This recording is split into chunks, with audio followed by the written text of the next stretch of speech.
வணக்கம் நண்பர்களே, இன்றைக்கி நான் ரெடி பண்ணுற தாய் பெசில் சில்லி எக் எப்படி ரெடி பண்ணுறது வாங்க வீடியோலே பாருங்கள்.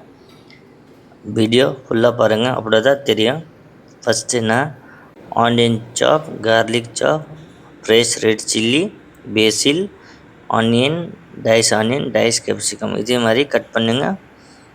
அப்புறம் நான் பாயில் பண்ணால் எக்கு கட் பண்ணியிருக்கேன். இதே மாதிரி 1/2 கட் பண்ணியிருக்கேன் எக்கு.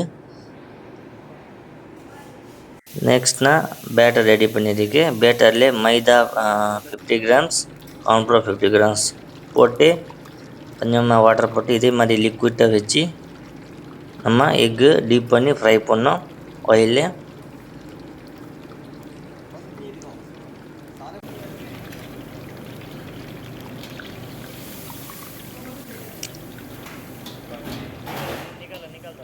கொஞ்சம் டைம் ஃப்ரை இருக்கணும். இதே மாதிரி ஃப்ரை ஆயிடுச்சு நமக்கு எக்கு. இப்போ எடுத்துகிட்டு ஒரு கடையில் ஒரு ஆயிலு, கார்லிக், சில்லி, பேசில் எல்லாமே சேர்த்து நல்லா மிக்ஸ் பண்ணோம். எல்லாம் அப்புறம் மிக்ஸ் பண்ணோம், நல்லா சாட் ஆகிடுச்சு. அப்புறம் எல்லா வெஜிடபிள், பேசில், ஆனியன் சாப் எல்லாமே போட்டு நல்லா மிக்ஸ் பண்ணோம். இதே மாதிரி மிக்ஸ் பண்ணுங்க.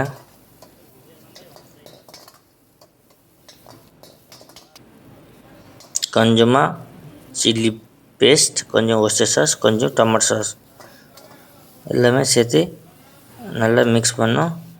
இதே மாதிரி மிக்ஸ் பண்ணுங்க. கொஞ்சமாக சிக்கன் ஆரோமேட்டிக், கொஞ்சமாக சால்ட்டு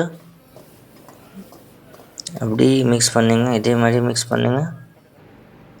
கொஞ்சமாக தண்ணி போடணும், வாட்டர். அப்புறம் எக்கு போட்டு நல்லா மிக்ஸ் பண்ணுங்க. மிக்ஸ் பண்ணோன்னா கலர்லாம் சூப்பராக வந்துச்சு, வேறு லெவலில் வந்துச்சு. Fantastic dish. நீங்கள் வீட்டிலே கூட கண்டிப்பாக ட்ரை பண்ண பாருங்கள் எப்படி இந்த வீடியோவில். உங்களுக்கு வீடியோ பிடிச்சிருக்குன்னு லைக் பண்ணுங்கள், ஷேர் பண்ணுங்கள், கமெண்ட் போடுங்க, சப்ஸ்கிரைப் பண்ணுங்கள். இதே மாதிரி வீடியோ உங்களுக்கு நோட்டிஃபிகேஷன் ஃபஸ்ட்டில் கிடைக்கும். அப்புறம் ஃபைனலி ஸ்ப்ரிங் ஆனியன் போட்டிருக்கு. சிம்பிள் ரெசிபி, நீங்கள் வீட்லேயே கண்டிப்பாக ட்ரை பண்ண பாருங்கள் ஈஸியாக. இதே மாதிரி உங்களுக்கு நெக்ஸ்ட் என்ன குக் பண்ணோம், என்ன ரெடி பண்ணோம் கண்டிப்பாக காமெண்டில் சொல்லுங்கள். அதே மாதிரி வீடியோ எடுத்து வரேன் உங்களுக்காக. நெக்ஸ்ட் நம்ம இந்த வீடியோவில் இதே மாதிரி வீடியோவிலே பார்க்கலாம்.